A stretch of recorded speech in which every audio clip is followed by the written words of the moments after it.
Hi, welcome to our channel where we share the most intriguing stories.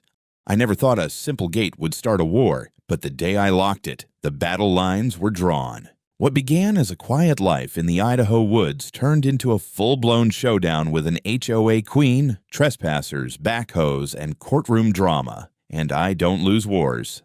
I never thought putting up a gate would set off a war. But the day I locked down that steel frame across the South Trail, the gears started turning, and I could already hear them grinding before the dust had even settled. My name's Logan Slade. I'm 42, former Marine, and for the last 10 years, I've lived quietly on 6 acres of forested land just outside Ketchum, Idaho. My home sits nestled between pines and aspens with a direct view of the Big Wood River.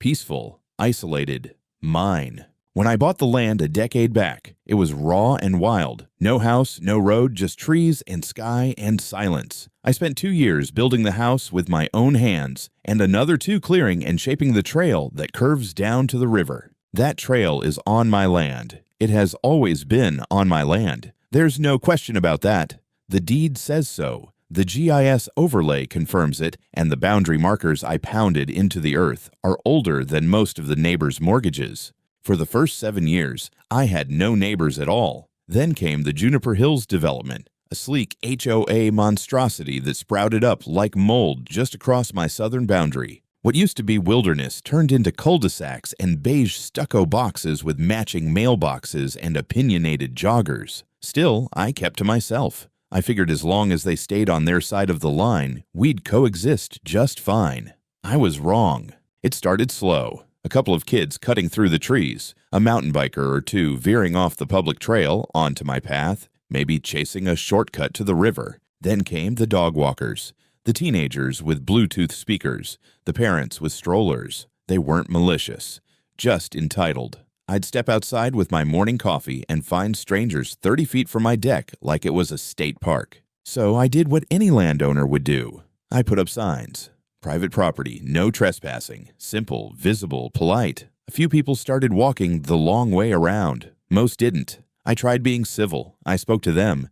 Hey folks, this is private land. Appreciate if you'd stick to the public trails. They smiled. They nodded. They came back the next day. Then came the SUVs. I'm not even kidding. One morning, I woke up to tire tracks along my lower trail, deep ruts right through the drainage slope I'd just reinforced. Apparently, someone had decided that cutting through my road was more convenient than going around the HOA loop. That's when I realized this wasn't laziness. It was systemic. A week later, I bolted a wide steel gate across the trailhead just below my garage, dark green, powder-coated with a keypad lock and reinforced posts on either side.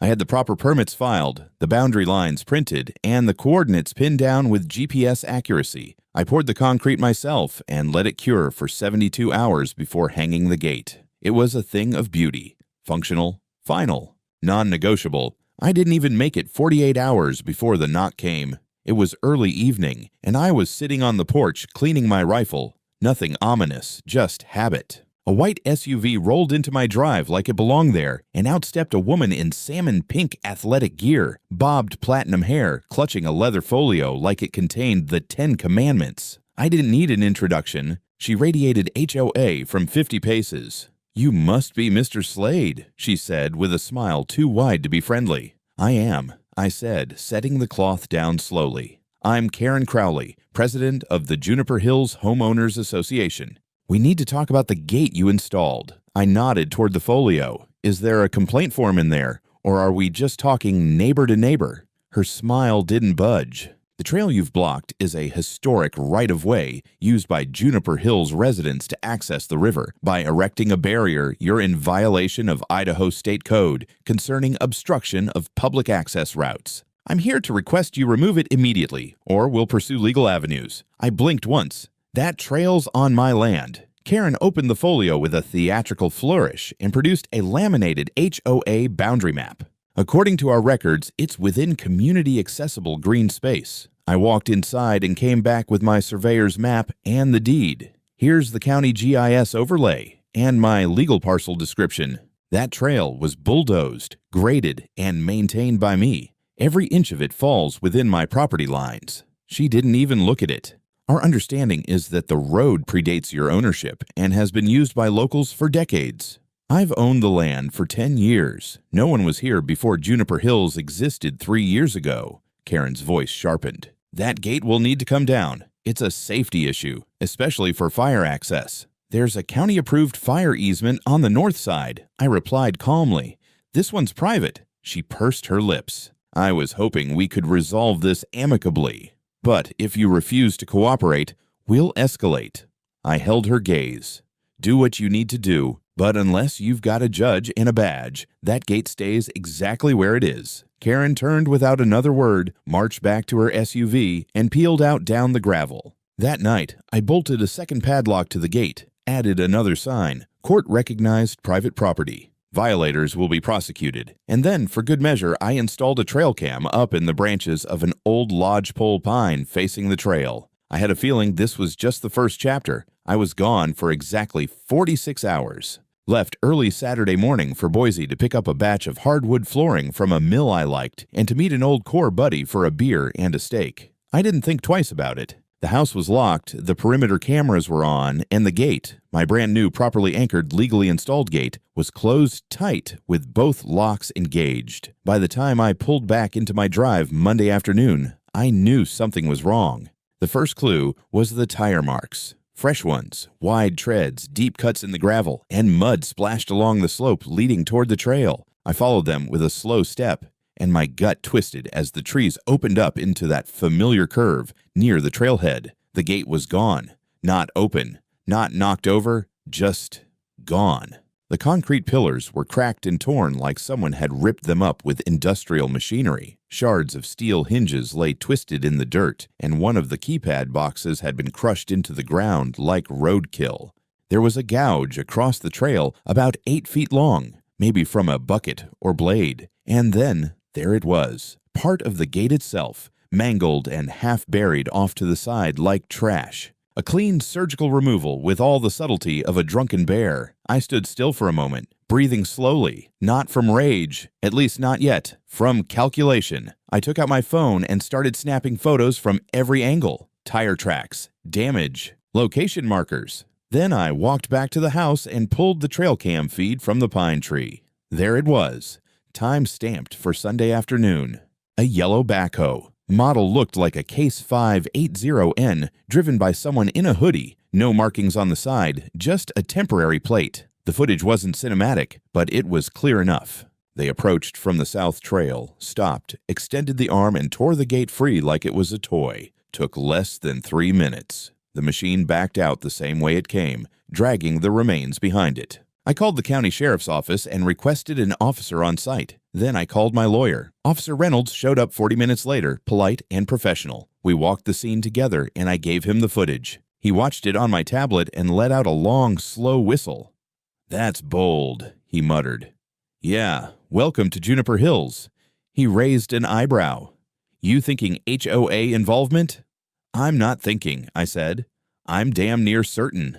Reynolds nodded. "We'll file this under criminal mischief, trespassing, and destruction of property for now. I'll get the report started and loop in the county investigator. By the next day, I'd submitted a full packet to the sheriff's department, complete with GPS-stamped images, the trail cam footage, and copies of my property deed, survey data, and court-approved installation permits. I also included a screenshot of Karen's laminated HOA map from her visit, just for flavor, but I wasn't done. I filed a civil claim against the Juniper Hills Homeowners Association and Karen Crowley personally, citing unlawful interference with private property, malicious destruction, and trespassing with construction equipment. My lawyer, Evan Braddock, had handled enough land disputes to know exactly how to play it. He filed motions for an injunction, restraining order, and a cease and desist. He also pushed for a court date within 10 days, arguing that my property rights were under active threat. Then we got lucky. The equipment rental company, Turner Equipment, over in Bellevue, responded to our subpoena request faster than expected. The records showed that a yellow Case 580N had been rented under the HOA's business account for community landscape access improvement, scheduled exactly during my time away. The driver's name, redacted. But the pickup log listed Karen Crowley as the one who signed off. By the time we entered the courthouse in Haley that Friday morning, we had more than enough. Karen showed up with a lawyer wearing a peach-colored tie and too much confidence. She gave me a half smile in the hallway outside the courtroom, like we were about to exchange chess moves. Her argument was predictable. The gate blocked emergency access and disrupted a long-standing informal path used by residents, which, according to her, granted implied easement rights through customary usage. She claimed that HOA residents had used that trail for generations and that the gate created a fire safety hazard and public nuisance. Then Evan stood up, handed the judge our packet, and played the trail cam footage on a screen for the room. There was a beautiful silence when the backhoe came into view. After 10 minutes of review, the judge issued a ruling. The gate was fully legal. The road in question lay entirely within my private property. No servitudes, no prescriptive easements, no rights of access. Karen's justification was irrelevant and unsupported. The use of heavy equipment without consent constituted criminal trespass and malicious destruction. He fined the HOA $78,000 in damages and legal fees, issued a permanent no-contact order for Karen and all board members, and declared that any future interference with my property would trigger criminal prosecution. Karen didn't smile after that. I walked out of that courtroom with the paperwork in one hand and the camera footage still playing in my head. I figured that'd be the end of it. But I've been wrong before. The thing about winning in court is that it doesn't feel like winning when you know the people on the other side aren't finished. You get the ruling, the damages, the stern lecture from a judge, but it's not over when your opponent is the kind of person who treats court orders like invitations to double down, especially when that person is Karen Crowley. I thought the $78,000 fine and the no-contact order might cool her jets. I had the judgment framed and sitting on my kitchen counter like a trophy. My lawyer suggested I take a breath, maybe even consider putting the gate back up now that the HOA had been slapped into submission. I didn't rush. Something told me the dust hadn't settled yet. It had just been kicked into the air. For a week or so, things were quiet. I walked the trail every morning with a thermos of coffee, checked the broken posts where the gate used to stand, and watched deer pick their way through the early frost. I didn't see any more tire tracks. No dog walkers, no joggers, just silence. The cameras didn't catch anything unusual either. No movement, no trespassing. But then came the notes. The first one was taped to my mailbox. "You're not the only one who lives here." No signature. No handwriting I recognized. Printed block letters like a ransom demand. A few days later, a second one appeared, this time folded and stuck under my windshield wiper when I parked at the hardware store in town. The river belongs to everyone. Greed isn't neighborly. I took them home, logged the times, took photos, and handed everything off to Evan. He raised an eyebrow, but said it wasn't enough to act on yet. Just noise. Harassment, sure, but not actionable. Still, I reinforced the security system and swapped the trail cams for higher resolution models with infrared. If someone came through again, I'd see them sweat. A few days later, I got a call from Officer Reynolds. His tone was casual, but I could tell he wasn't just calling for small talk. "Logan, you got a minute? Something came across my desk." "Always," I said. "Let me guess. Karen." "Well, not directly." The HOA filed an administrative request with the county zoning board. They're claiming your trail qualifies as an unimproved public corridor due to historical usage and that it should be reclassified as a multi-access easement. I stood in my kitchen, letting that sink in. "You've got to be kidding me." "Wish I was," he said. "I figured you'd want to be at the hearing. It's next Wednesday. Open to the public." Of course it was. Karen couldn't win in court, so she was trying to rewrite the map. Evan and I showed up to the zoning board hearing with a stack of evidence that could kill a mule. Satellite images dating back 20 years. Aerial shots from before I ever laid down the trail. County assessor maps showing the full shape of my parcel, unbroken by any rights of way. A notarized statement from the previous landowner confirming the trail never existed before I carved it out myself with a rented skid steer in the summer of 2015. Karen was already there when we walked in. She was seated at the front with a printout of a colorful community map, dressed like she was attending a garden club brunch. I noticed a few familiar faces from Juniper Hills, too, some of the folks I'd seen walking dogs or waving as they cut through my land, pretending not to notice the signs. When the hearing started, Karen delivered her speech like a seasoned politician. She described the trail as a beloved community connector, claimed residents had used it to access the river for years, and said that my gate had deeply hurt morale and contributed to a feeling of exclusion. She didn't mention the backhoe, or the lawsuit, or the fine. Just vibes. Then Evan stepped up and calmly dismantled the entire argument, point by point. He showed the timeline of property records. He walked the board through my legal ownership. He displayed the satellite images, the original trail plan, and the recent court ruling. And just for good measure, he played the trail cam video again, the backhoe ripping the gate out of the ground like a weed. The zoning board didn't deliberate long. They voted unanimously to reject the reclassification request. One of the members even commented on how ridiculous it was that the board's time had been wasted with a matter already settled in court. As the room emptied, Karen gathered her materials like she was packing up after a failed bake sale. I caught her eye as we passed each other in the aisle. She didn't speak, didn't smile, just stared through me like I'd stolen something from her. Maybe I had. Her illusion of control. But that wasn't the end of it. 2 days later, I noticed something new when I walked the trail. Footprints. Not boot prints like mine. Narrower, shallow, running across the property line from the HOA side and doubling back again. Someone had ignored the signs, the ruling, the cameras, and the consequences. I didn't call the cops. Not yet.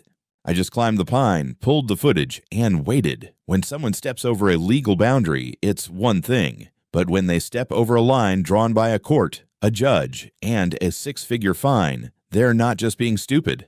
They're declaring war. And war is something I'm fluent in. The day I pulled that footage off the upgraded trail cam, I sat down with a strong cup of black coffee and reviewed the last 72 hours. It didn't take long to spot the breach. The timestamp was just past 4 a.m., pitch dark except for the faint glow from my infrared lens. A figure in a hoodie, slender frame, moved fast down the trail, ignoring all 3 no trespassing signs, stepping right over the marker posts, pausing for just a moment before darting toward the river path. I froze the frame and zoomed in. Not Karen, younger, could have been one of the teenagers from the neighborhood. Maybe a runner, maybe just some idiot out for a thrill. Didn't matter. What mattered was that someone had entered my land. Again, less than 10 days after a judge said that wasn't allowed. I didn't call it in. I documented it. I logged the date, the footage, the shoe pattern. Then I went out to the trail with my gloves and toolbox. See, a polite man might have put up more signs.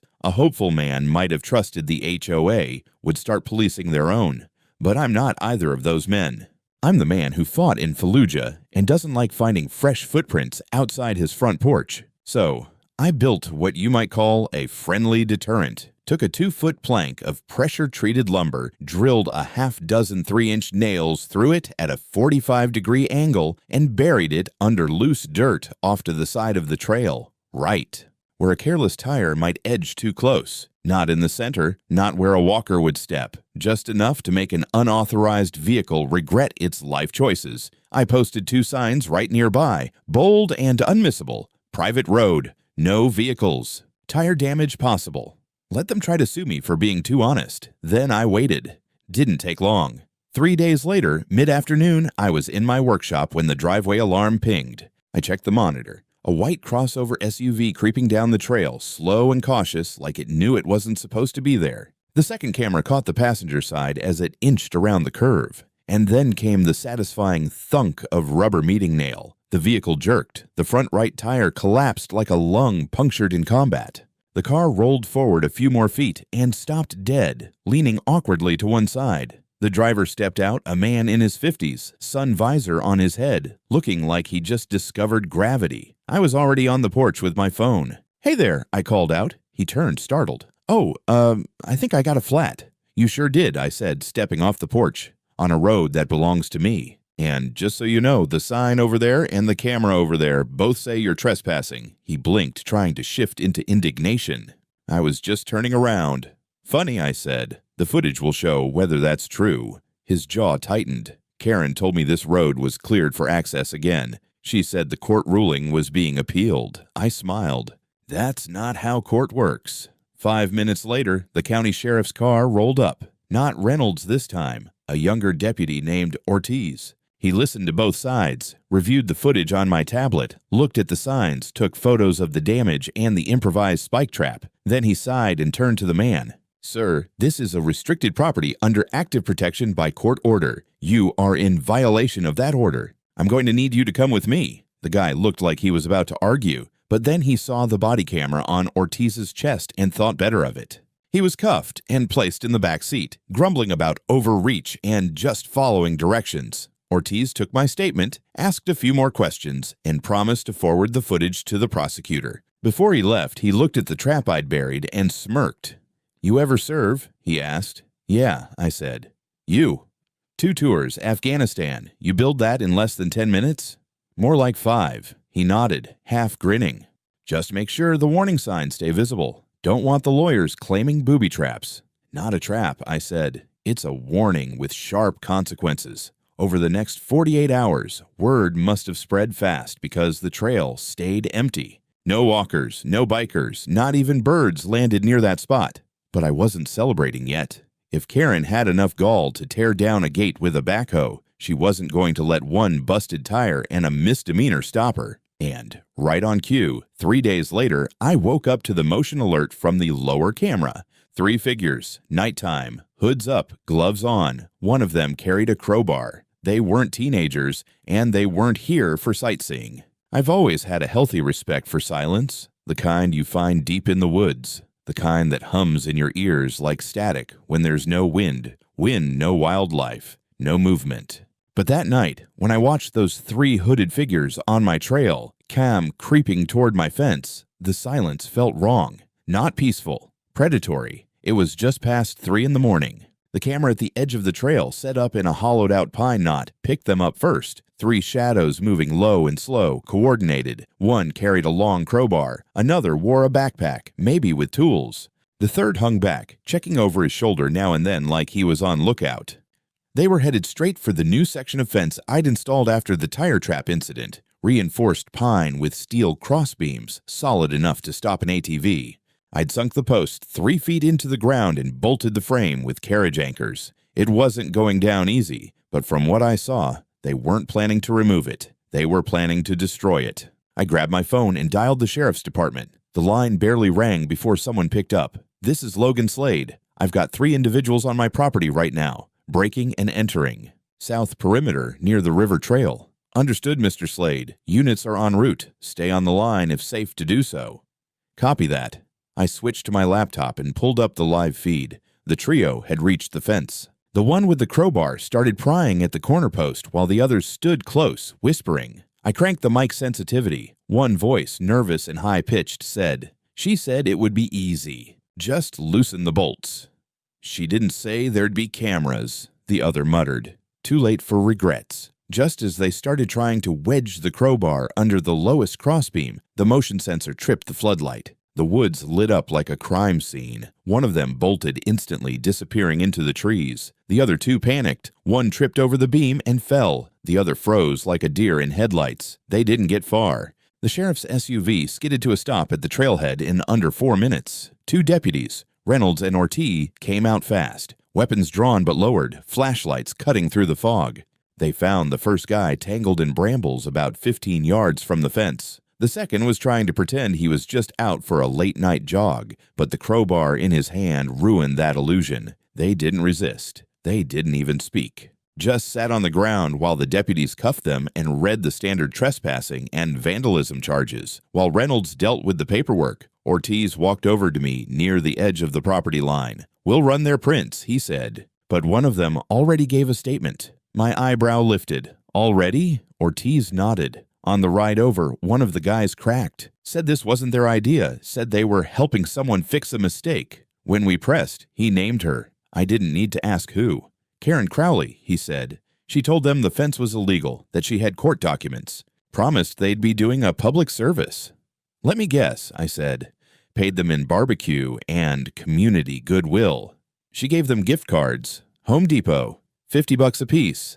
I laughed. Not because it was funny, but because it was so utterly, stupidly on brand. The HOA president couldn't stop trying to solve everything like a bake sale. But this wasn't cupcakes and flyers. This was felony trespass, vandalism, and conspiracy to violate a protective order. The next day, I handed over all my footage, timestamps, voice recordings, and logs to Evan. He didn't say much, just muttered, "She's really trying to get herself arrested, huh?" and opened a new legal folder. Within 48 hours, the sheriff's office called me again. A warrant had been issued, not just for the 3 vandals, but for Karen herself, for criminal solicitation, conspiracy, and violation of a standing court injunction. They picked her up that afternoon. She didn't go quietly. Witnesses said she argued with the officers on her porch for 15 minutes before being cuffed, said it was all a misunderstanding, and that she had a right to defend community access, claimed the whole thing was political. Even tried to show them the same fake printouts she brought to the zoning board. Didn't work. She was booked, fingerprinted, and held pending arraignment. And as I sat on my porch that evening, watching the sun drop behind the tree line, I didn't feel satisfaction. I didn't feel triumph. Just confirmation. This wasn't a petty feud anymore. This was war. And Karen had just stepped into the wrong battlefield. They say the higher someone builds themselves up, the harder they fall. Karen built herself a mountain of delusion, layered with fake authority, HOA bylaws, and neighborhood gossip, and now it was starting to crumble. Fast. 3 days after her arrest, the local paper ran a modest headline, "HOA president arrested in ongoing trespassing dispute," buried on page 3, next to an ad for septic tank cleaning. But that didn't stop the story from going viral in town. Word spread like pine fire in dry season. The real fuel, though, was the leaked footage. Not mine, but from one of the arrested vandals who'd recorded part of their mission on a GoPro strapped to his chest. That clip hit social media like a brick through glass. 3 masked figures clumsily approaching a fence, one whispering, "Karen said it's not really private," followed by a floodlight explosion and someone yelping, "Oh crap, run!" Within hours, it had thousands of views and a comment section that turned Karen into a meme. They dubbed her the Fence Avenger. Meanwhile, my lawyer Evan was stacking evidence like a man building a bonfire. I met him at his office in Haley, a small brick building with a plaque that read, "Property law is peace." He slid a thick folder across the desk.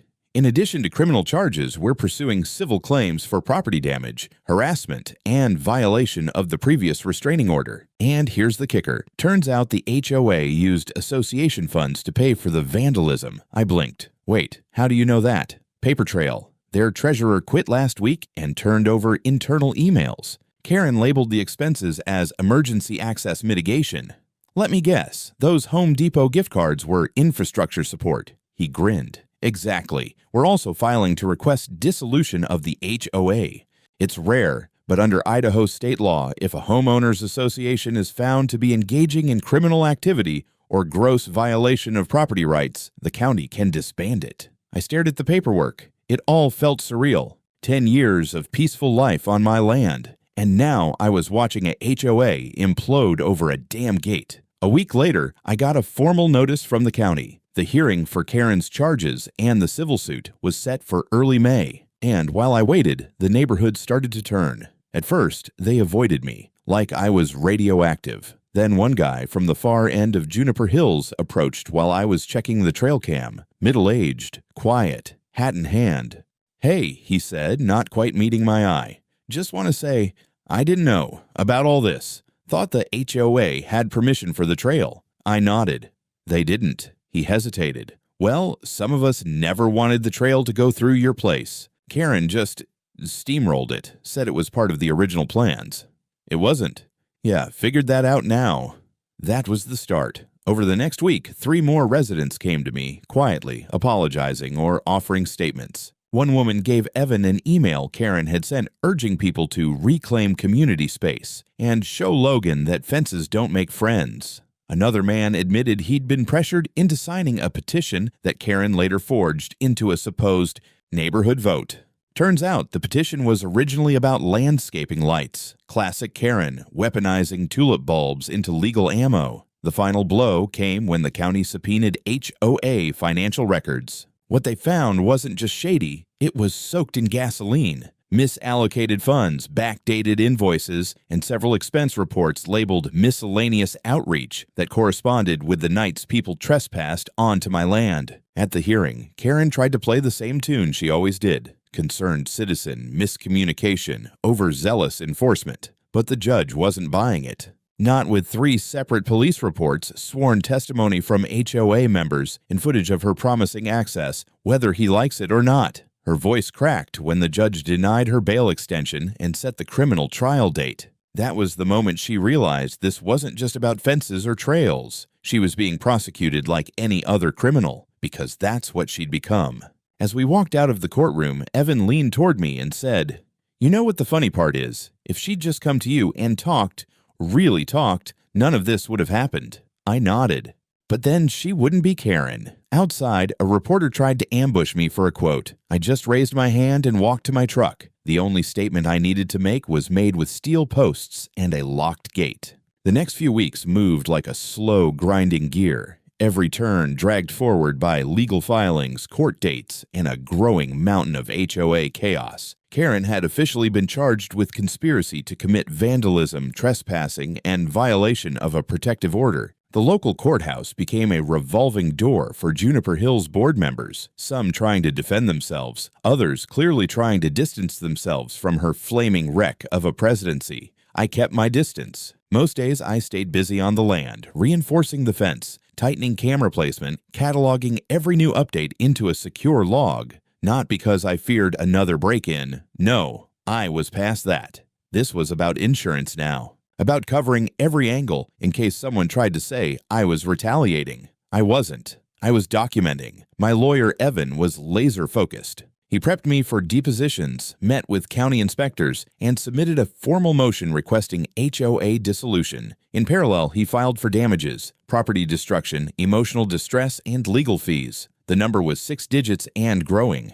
What really twisted the knife into the HOA's gut was the financial audit. The county investigator found over 20 miscellaneous entries tied to HOA funds, including contractor payments with no receipts, door-to-door outreach budgets that matched the timeline of vandalism, and a line item labeled fence mitigation, $1,000 in cash. It didn't take much to connect the dots. When the court reconvened, Karen looked different, hollowed out, nervous, like someone running out of pages in their playbook. Her attorney tried to claim community miscommunication and said the fence issue was about public safety, not spite. But that angle evaporated the moment the prosecution showed her internal HOA email. "This guy thinks he owns the river. It's time we take it back."